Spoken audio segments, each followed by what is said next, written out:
How's it going, everybody? My name is Will Robson. You can check out my work at facebook.com/Robson Inc. or on Twitter at Robson Inc. It's been a while since I posted a video, nearly half a year. I'm sorry about that, guys. I've been really busy with samples for DC, two or three client projects, and a bunch of other stuff, Comic Cons and stuff. Because I'm starting to do all these Comic Cons by myself. And the last one I went to was London MCM Comic Con, which was in May, I believe. And I was next to a booth with the colorist I worked on for Meta Rising, and he was making loads of money and just knows how to sort of work that business aspect at cons. And what he had is he does sketch covers, which if you've been following my Facebook or Twitter, I've been doing tons of sketch covers, and you can just contact me. They're always available to do that. And prints is something I've never actually really done before.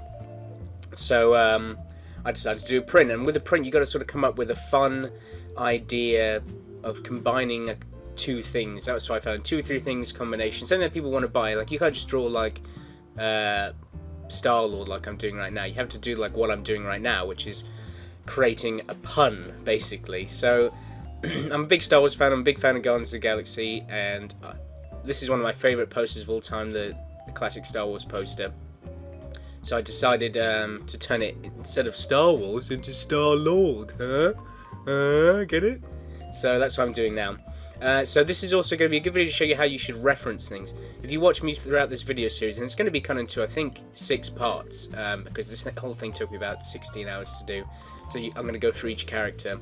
Basically, you can see I have on the left my reference, and I'm not copying exactly what I see. I just have it there so I know what I'm drawing, so I don't just jump in and draw randomly. So even though I have the poster in the background, I'm not copying their exact pose. I'm just using it as a reference to sort of have it so that if you see this poster, it will look like the Star Wars poster, but still feel very Guardians of the Galaxy. You know, you should never blatantly just copy an image of something, because then obviously that's plagiarism, and it's also not good for your art. You won't become a good artist. So hopefully this will help you realize, because I've had questions sent to me about how do you reference stuff, so hopefully this will help. So I just have my little reference on the side there of Star-Lord's costume, which is a bit confusing because a bunch of the promo art that I have as reference, he has a different sort of look to his costume. So when it gets to the trousers, I sort of just make it up myself. So what I'm using is these pencils, and I've made my own custom pencils. I'm not using it right now. These are just Frendon brushes, and you can get them at online. Just search Frendon. They're fantastic Manga Studio brushes. You could see me that even though I had the pose down for the body, I thought his shoulders looked a bit weak, and you'll see me fixing things like making his legs a bit stubbier and all types of stuff. And this is just the fun of working digital, is that you can really get a good look at what you're drawing to decide exactly the proportions of everything. I have been doing a lot of traditional stuff recently, but mostly those sketch covers. But John Rector, who's a fantastic artist, you can check out his work at jonathanrector.com. He has a printer scanner, and what he's done is he's drawn basic inks on the computer, printed them out and finished the inks traditionally, so he could sell his original art, and that's something that I'm planning on doing. I might even go back and do that with this, where I'll reprint it missing some blacks and fill in the blacks and sell the original art piece. Because I'd like to have some original art for sale, and also just so I can have original art to give to you guys, because that's just fun, and sell at cons and stuff. But this was really fun. I thoroughly enjoyed making this this pin-up. You're going to see my inks are very different from what you've seen before. I mean, if you've been following me on Facebook, you could just see I've been getting better and better, but I've been going a lot thinner, and I just have a better idea of what I'm doing now, of not going too thick in spots, just keeping everything fairly the same line weight and beefing up certain little things, still keeping that thin to thick pull and everything. I wasn't too happy with the way this hair came out. You're going to see me tweaking it a lot. I'm just trying to get that sort of flow going in there. One of the best inkers for hair is a guy called Jonathan Glapion, who worked on Spawn and the first like 20 issues of Batman with Greg Capullo. He's just amazing with a brush. Like, he's got fantastic brush work. So I've been studying a lot of him to try and apply to my hair, along with Danny Mickey and Tom McFarlane. Those are sort of my hair influences. But basic shape of hair I get from Jeff Scott Campbell and John Romita Jr. And when I say get, I mean I studied them a lot where I could vaguely understand their idea for laying down, drawing the foundation of hair. As I said, never blatantly rip off something. I did that for my first couple of comics where I had to reference everything because it wasn't good enough. And I recommend any any aspiring artist to do a lot of referencing in the beginning, because you're going to need to. And definitely a lot of study. I'm going to be posting a bunch of videos. You're going to see a bunch of content coming from me because I now have an iPad, and I should be arriving today an iPad stand. So I'm going to film a bunch of like my old Sketchpad videos to show like what you should be filling in your Sketchpad, and just basic like books you need and stuff like that, because I've been getting a lot of questions on my Facebook page. You're more than welcome to send me questions. I'm very happy to answer them and help out. I got a few people that send me sort of weekly updates of their art, and I give my advice on it and stuff. So you can see here that I really the inks are very thin here, and I just really like the look of it. And then when the overall piece is done, it's definitely gonna stand out. It's probably the best thing I've ever done. And you can see I'm using a lot less rendering as well. I've sort of backed off of rendering because the colorist that is going to be working on this, which by the last part of the video series I will post the colors of it. He's a brilliant colorist. His name's Vincent Cyril. He's from France. His work is just amazing, and he works best with little amount of lines, so I kept it fairly open, and I sort of just dug the look of it. I mean, you'll see a couple little render lines like at the bottom of his jacket there, and on his shoulder pad, just to get a basic lighting sense in there so that it just doesn't look too plain, because I don't like my art looking too plain.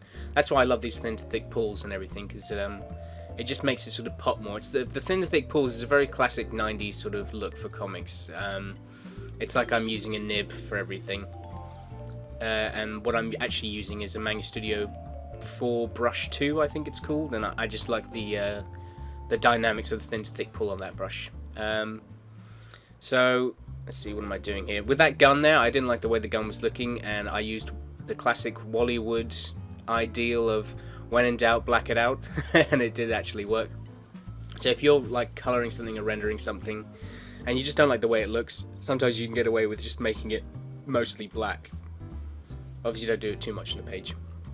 I don't know what all these gaps are here. I guess I was taking lots of breaks. But as you can see there, I'm placing him where Luke is on that poster.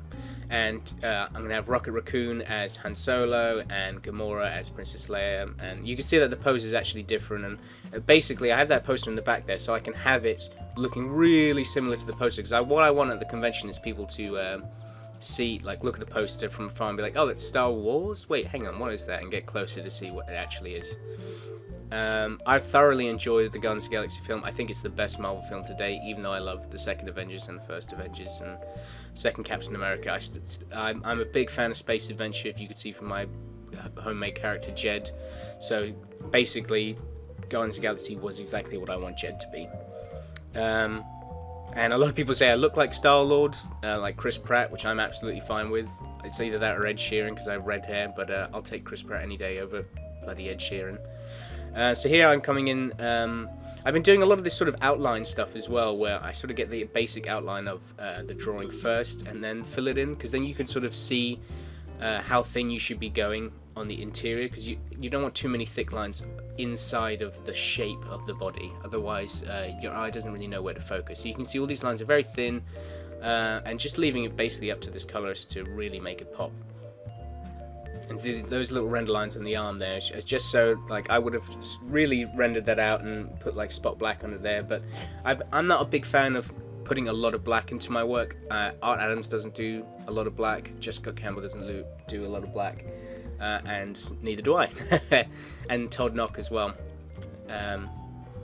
I've been having a lot more new influences coming in recently, especially Todd Knock. I think his artwork is brilliant, and Ryan Otley. So this is just another method of sort of getting your style a bit better, of going out of your comfort zone, which to me is always Greg Capullo and Todd McFarlane, and branching out into different artists to find new inspirations, which you won't really see on this piece here. So zooming in, zooming out. I don't know what I'm doing. I think here I'm experimenting with renders. This is when I decided, no, you don't need all these little stupid tick lines in there. They just ruin it. So I just kept them out. As long as it looks tight and looks good, then that's what you really need.